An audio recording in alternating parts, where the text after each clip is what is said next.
केळीच्या कोका कोण म्हणतं की केळीचं केळफूल. तर मी तुम्हाला केळीच्या कोक्याची भाजी कशी करायची ती दाखवते. हे केळीचा कोका सोलून घेतला. जेवढी लाल कलरची असतात तेवढी सालं काढून टाकायची आणि सफेद सर्व झाला की ते ठेवून द्यायचा. आणि मग त्याच्यामध्ये ते पूर्ण फूल उघडायचं. त्याच्यामध्ये एक कांडी असते कडक, ती कडक काडी असते ती काढून टाकायची आणि असं सर्व काड्या काढून टाकायच्या कडकवाल्या.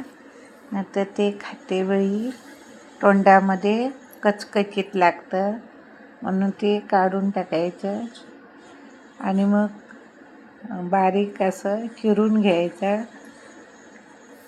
तो सफेद कोका हा असा सफेद कोका झाले की ते बारीक चिरून घ्यायचे आणि केळीची ती फुलं आतली एक एक काडी काढून टाकलेली असते ते त्या सर्व चिरून घ्यायचं बारीक आणि 20 मिनटं त्यांना उकडून काढायचं, शिजवून घ्यायचं आणि त्यातलं सगळं पाणी काढून पिळून घ्यायचं.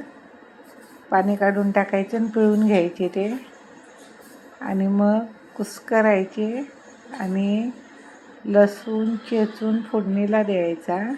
तो लालसर झाला की ही केळीच्या कोक्याची उकडून घेतलेली भाजी फोडणीला द्यायची.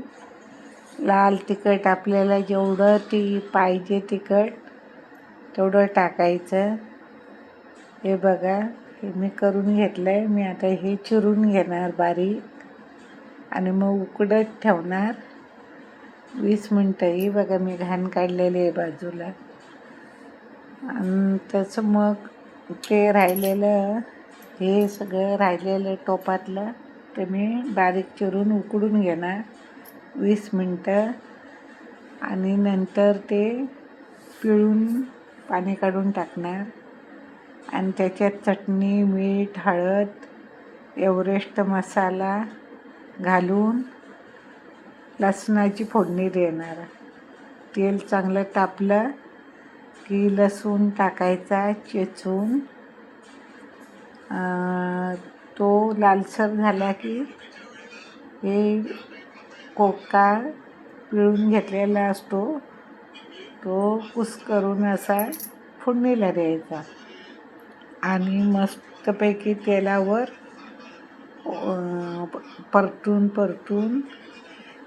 5 मिनटं चांगली तेलावर परतून घ्यायचा वाफ काढून.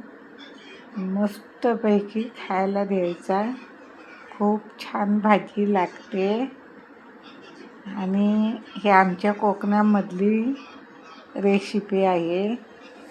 खूप छान लागते.